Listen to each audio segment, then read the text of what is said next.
आप लोगों को क्वेश्चन यहाँ पे दिया गया है मल्टी चॉइस क्वेश्चन में, ठीक है। तो जो आपके चैप्टर में मल्टी चॉइस बनता है क्वेश्चंस, उसमें से मैंने आप लोगों को जो जो क्वेश्चंस बनता है उसके बेस पे मल्टी चॉइस क्वेश्चंस बना के आपके सामने पेश कर रहा हूँ। जो जो इम्पोर्टेंट क्वेश्चंस बनता है इस चैप्टर में उसमें से, क्योंकि आप लोगों को मैंने बोल दिया गया है कि आपको पेपर्स में मल्टी चॉइस क्वेश्चंस आ जाएगा। अब पहला क्वेश्चन है, who introduce the doctrine of labs in India. किसने इंट्रोड्यूस कर दिया? आप लोगों को सही आंसर मालूम है। सही आंसर आपका डॉक्टर ऑफ लैब्स इंट्रोड्यूस करने वाला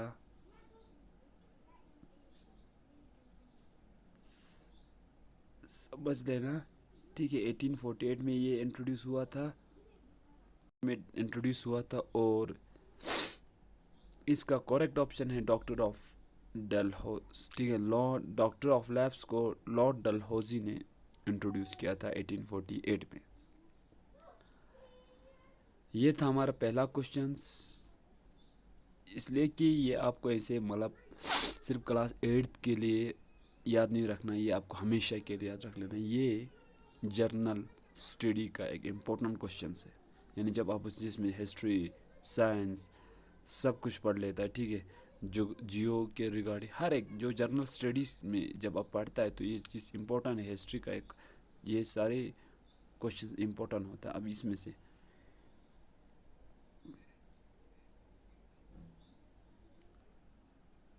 अब आपका क्वेश्चन जो है ना, which of the following state was not annexed by the British under doctrine of lapse. तो Awadh is the correct option. Awadh खाली वो करेक्ट ऑप्शन है जिसको जो है डॉक्टर ऑफ लैब्स के अंदर जो है ब्रिटिश एनेक्स यानी नहीं ला पाया था, उसके अंदर नहीं ला पाया था, ठीक है। इन देश subsidiary alliance was imposed on Awadh, but Awadh को जो है सब्सिडरी इसको बनाया गया था।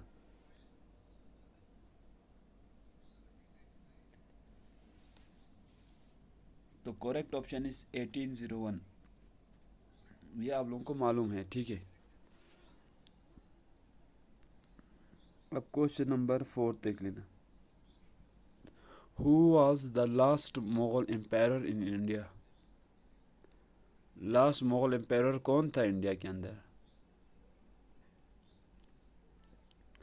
आपको मालूम है बहादुर शाह जफर। मैंने आप लोगों को बोला था जब रिबेल्स हुआ था 1857 का, आपको पता है ना, लास्ट मुगल एम्पायर को जो है उन लोगों ने अपना हेड ऑफ द उस कमेटी को बनाया था। उसको बहादुर शाह जफर जिसे कहा जाता है,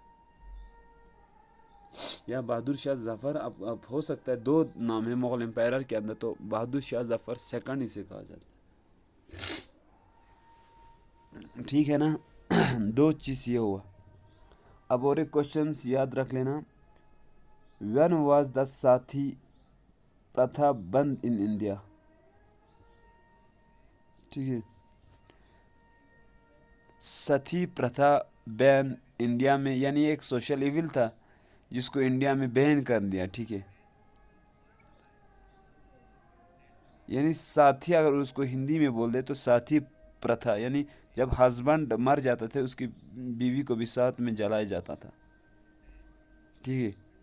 या उसको साथ में दफनाया जाता है, या जैसे भी उनका मजहब में जैसे सिस्टम था साथ में उसको डाला जाता था। तो 1829 में, ठीक है, उस वक़्त गवर्नर जनरल जो है लॉर्ड विलियम बेंटिन था, ठीक है। उसने बैन कर दिया ये वाला प्रैक्टिस को। नेक्स्ट क्वेश्चन है हमारा, who announce that after the death of Bahadur Shah Zafar the king and his family would be shifted out of the red fort.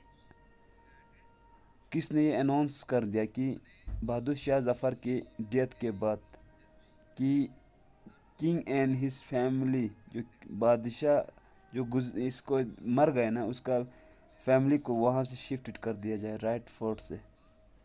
तो Lord Dalhousie soldiers as a group disobey their officers in the army is called। जब soldiers अब ठीक है group में disobey करता था, अपने officers के बात को नहीं मानते थे, इसको हम बोल देगा mutiny. Which was the planned date for starting of 1857 revolutions? यानी रेवोल्यूशनरीज ने कब यानी डेट फिक्स कर लिया कि वो ये रिवोल्ट अगेंस्ट द ब्रिटिश या 1857 का रेवोल्यूशन जो शुरू हुआ था। तो the correct option is D 31 मई 1857। ठीक है, ये रेवोल्यूशंस का प्लानिंग के हिसाब से था, पर ये सक्सेसफुल नहीं हुआ था, पर फिर भी ठीक है 10 मई 1857 को शुरू हुआ था, पर उनका मेन जो है 31 को ही था उनका प्लानिंग के हिसाब से। विच of the following was not a centre of 1857 revolution? आपको अगर पढ़ा होगा आपने तो आपको मालूम होना चाहिए है कि जो मेन सेंटर तो ये तीनों था, कानपुर, लखनऊ, दिल्ली, तो नन ऑफ दिस इसमें से आंसर होगा ये कॉम। ठीक है, नेक्स्ट क्वेश्चन आप लोग देख सकते हैं इसके अंदर कि ए मेंबर ऑफ द देश was appointed secretary of the यानी secretary of the state for India, East India Company, council of India, law assembly, British cabinet. तो ए मेंबर ऑफ द देश was appointed secretary of the state for India, 1858 में इसको बनाया गया था। ठीक है, तो द करेक्ट ऑप्शन इज, आप लोगों को ये हमने आपको ऑलरेडी पढ़ाया हुआ है, तो इसलिए तो थोड़ा सोच समझ के मैं आपको क्लियर कर दूं, बाद में ऐसा कन्फ्यूजन ना हो। ठीक है, करेक्ट ऑप्शन जो है ना secretary of state for India is the, बनाए तो ब्रिटिश कैबिनेट को ही बनाया गया था। ठीक है,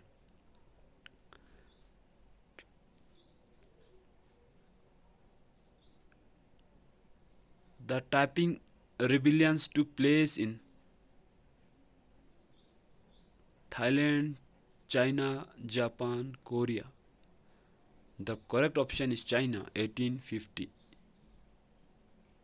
to 1860 तक। ठीक है, which is a wrong pair? Sorry मैं अपना आवाज़ पूरा नहीं निकाल पा रहा हूँ क्योंकि गला ख़राब है, तो सॉरी, इसलिए मैं आगे का क्वेश्चन को नॉर्मली इसका मार्क ही कर रहा हूँ।